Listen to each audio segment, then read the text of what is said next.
How you doing, YouTube? Matt with Massive Beer Reviews back with questions. Questions answered. Frequently asked beer questions answered. Hopefully. If we get through this. I don't know. We might not. Anyway, frequently asked beer questions. What is that? The niche. Tasting niche. If you don't know who she is, you should know. And now you know, because you've heard this, so you'll go check her out. She is a expat beer blogger, beer vlogger, beer news person, whatever you want to call it, from over there in France now, and she does a bunch of stuff. And one of the things she does a lot of like information pieces, I guess, things like that, little, I don't know what you call it. Anyway, she posed a question the other day, or she posed 9 questions to herself. Those questions were 9 questions she's typically asked by people who frequent her channel. And at the end of that, she actually tagged 5 people.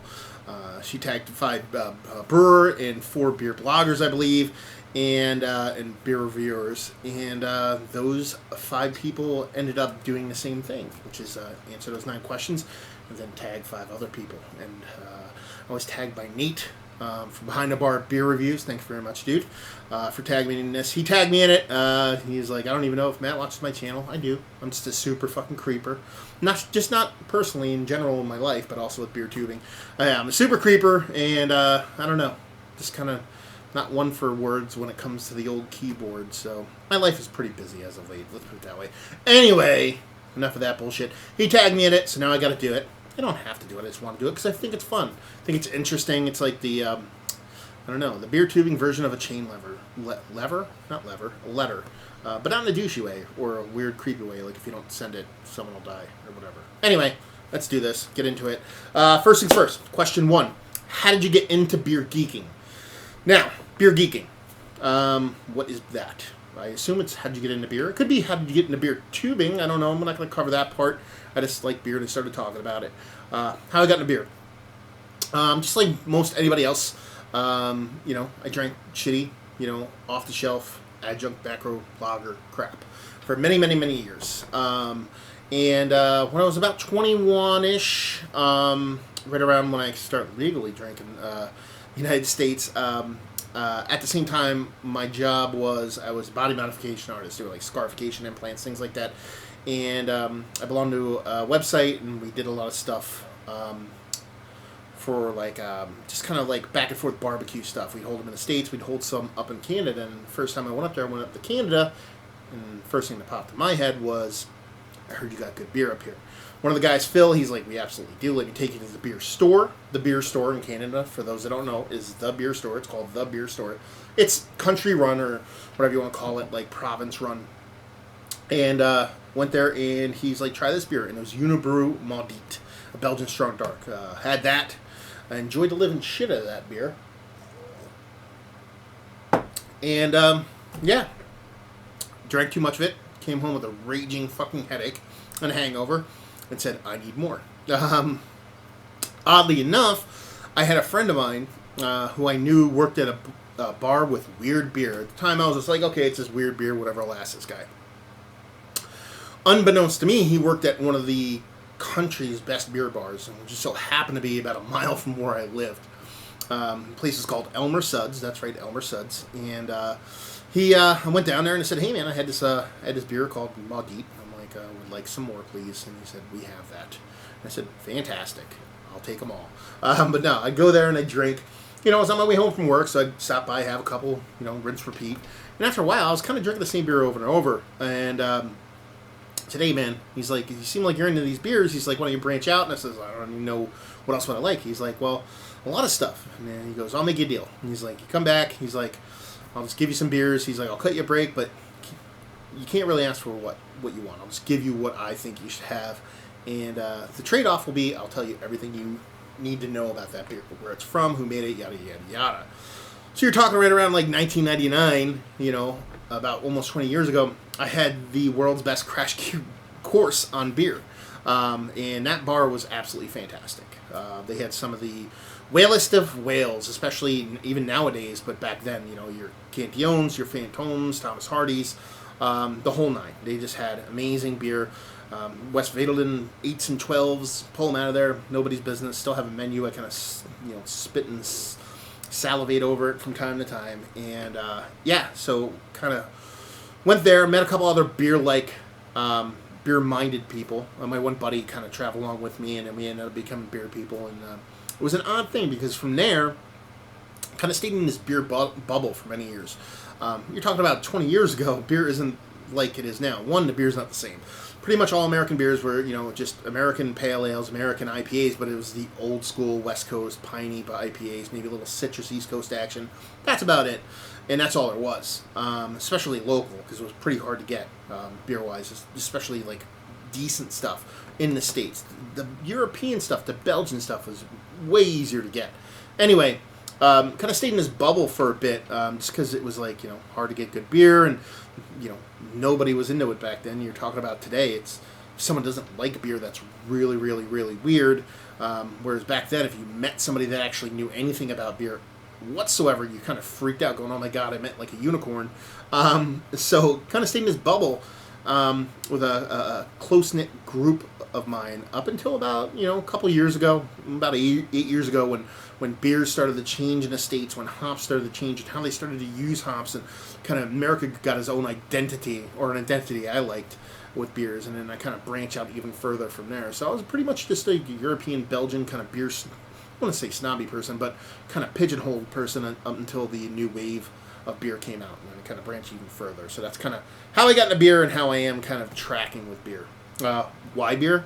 It's fucking beer, dude. Why ask that question? No, I mean, everybody has their thing, There's stuff that I think is totally dumb, but people are into it the same way I am into beer. Cigars, guns, muscle cars, just don't do it for me. I can appreciate it, you know what I mean? But at the same time, I'm like, why do you give too much of a shit about that?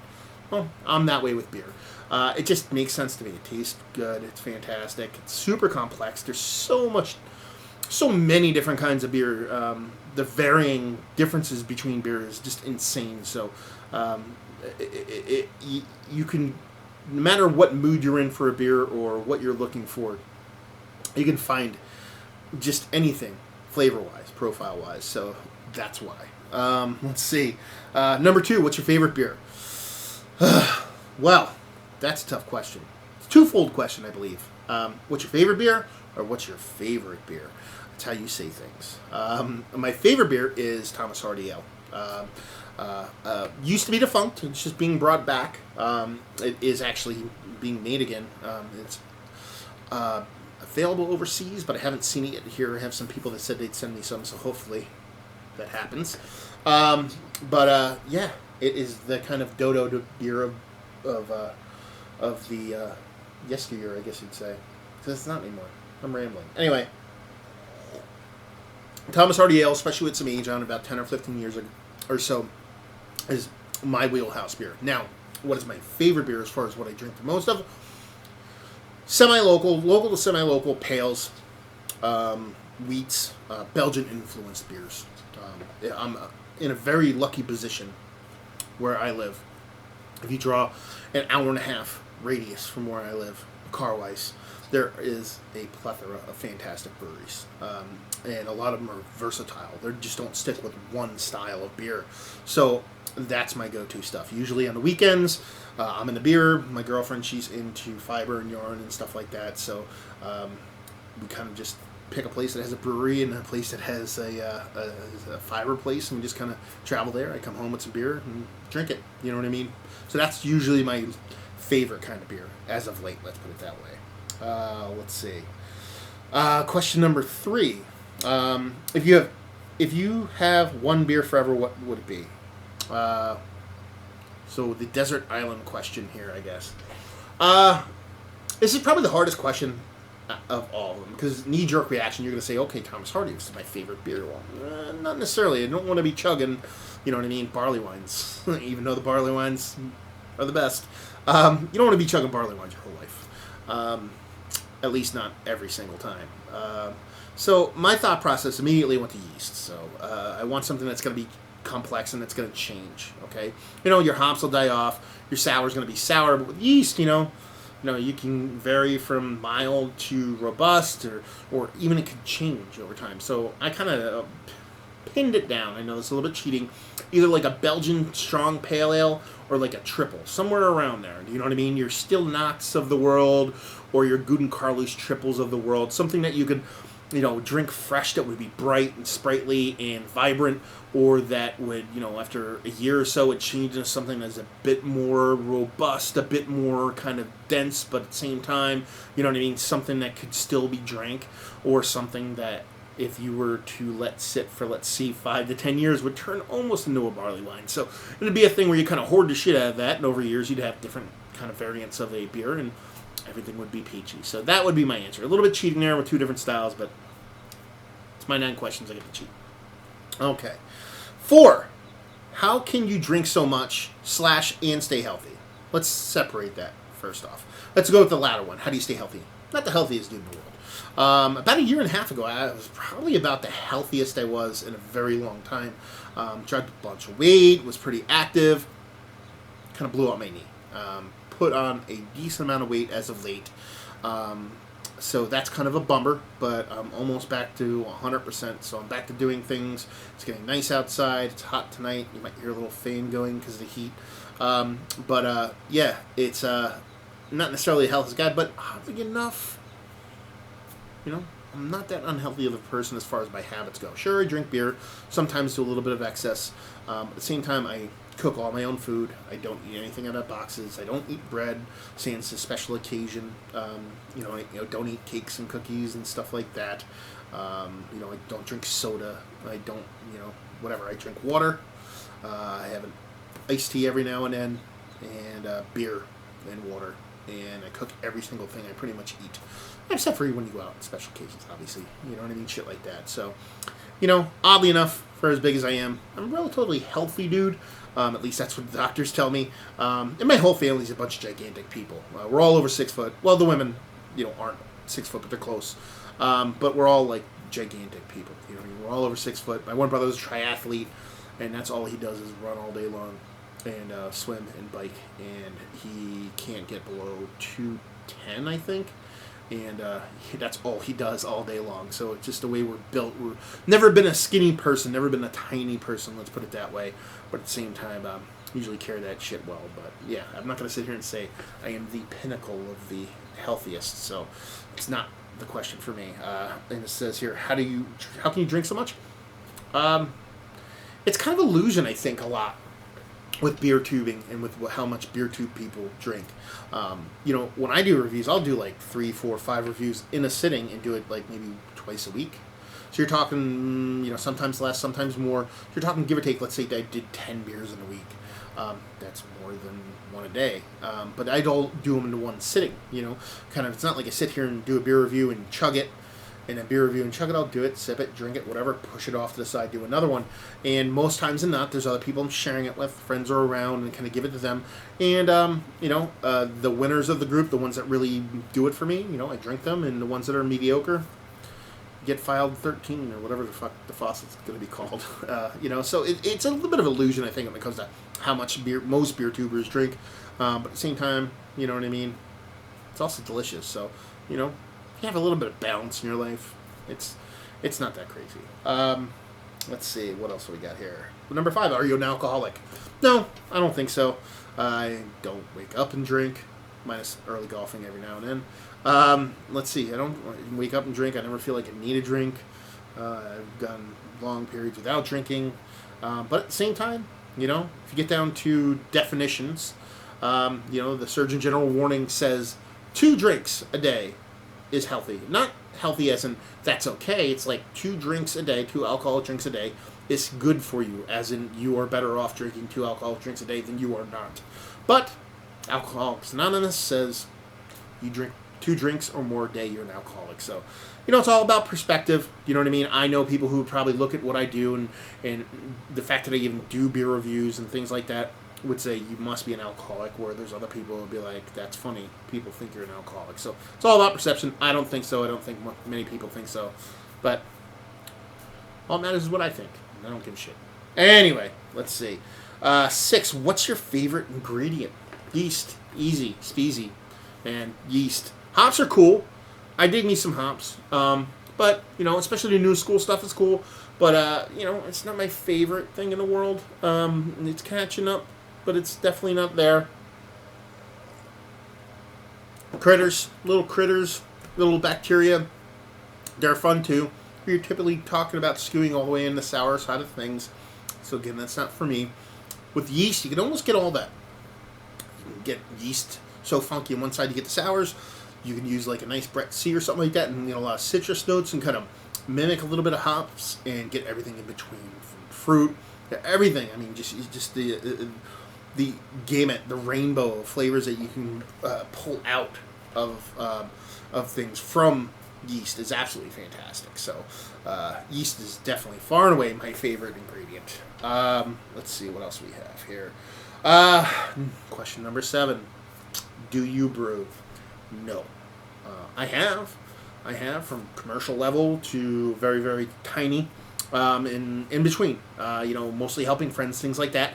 But I'm no way home brewer, and I don't do it often enough. I like it. It's fun. It's cool. You make a beer and you drink it, and it's good. I get it. But I've never had aspirations to be a brewer. Some people build race cars. Some people like to drive the race car, race the race car. I like to race the race car. It's just not my thing. I never want to be a brewer. Way too much work. Way too much effort. It's a lot of your superstar brewers, you see them doing YouTube videos or commercials or jet setting around the world. It's the very small nth degree of the brewer.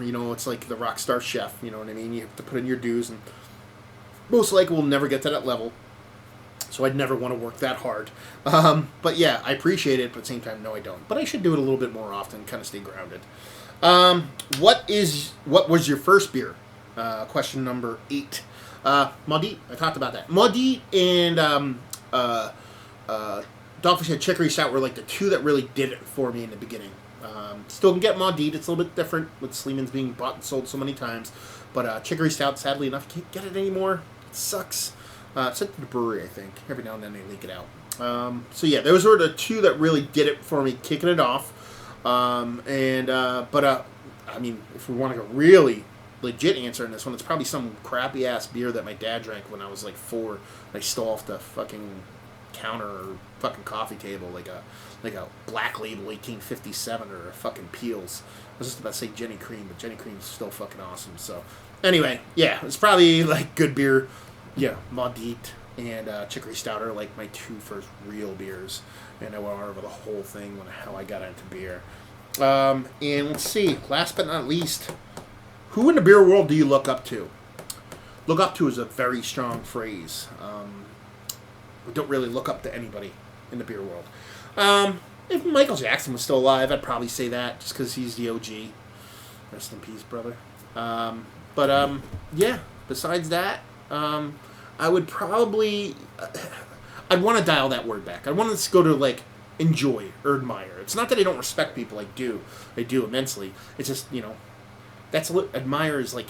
Not admire, like, look up to is almost like hero worship shit. So I'd go to admire or enjoy. In that aspect, first things first, just kind of like... non-drink the Kool-Aid brewers. Those are the ones I admire, like your Hair of the Dogs of the world, your Allagoshes of the world, the ones that kind of stay the course and not fall into these kind of, I have to make this beer because I need to make a buck kind of thing going on. Those brewers are awesome. Old guard, not jumping into the new school just for the sake of doing it. As far as like journalists and writers, curmudgeon. Actually, everybody who's a curmudgeon asshole in the beer world.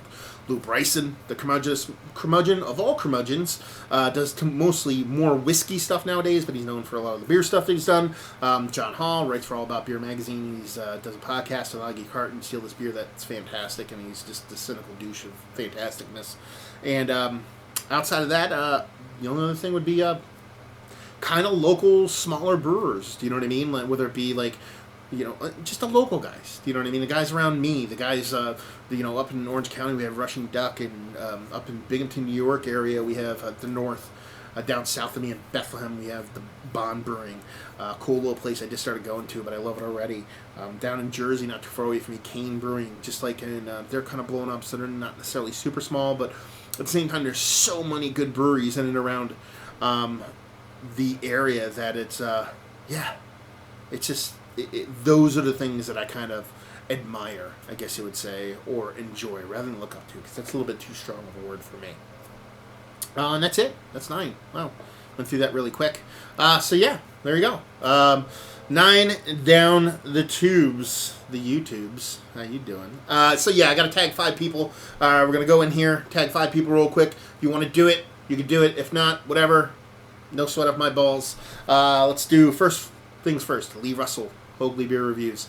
He doesn't really do beer reviews anymore. But, same time, he's a curmudgeon asshole, just like I like him. So I'd love to see the answers to these questions if you do it. So Lee, if you watch this, please do one of these, because I'd love to see what you have to hear, what you have to say, and see, because I'll watch it too, about this. Remy, Beer Geek Holland. Really relatively new beer friend. Actually reached out to me and sent me some beers from Holland. There's a beer blog, as you would guess, from Holland. And I'd like to see how things go on that side of the pond.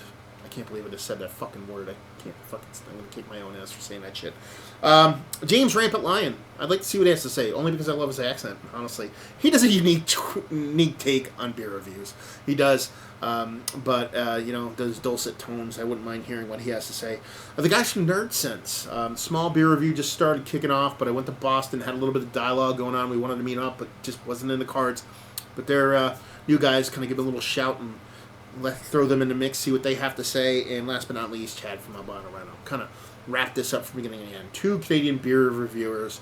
Chad's a cynical douche, just like myself, so like me, some curmudgeoniness. So I'd like to see the questions he gets, because he's all over the board. He's a little bit polarizing, so you probably get some doozies in there. So there you go. A little bit of 9-question FABQ. There it is. Frequently asked beer questions. So thank you very much, Niche, for setting this off. It's a pretty fun thing to do. Once I found out I got tagged in it, I was looking forward to it. Thank you very much, Nate, for tagging me in it. And hopefully you guys learned a little bit about me. Hopefully didn't ramble on too long. And hope to see you next time. Cheers.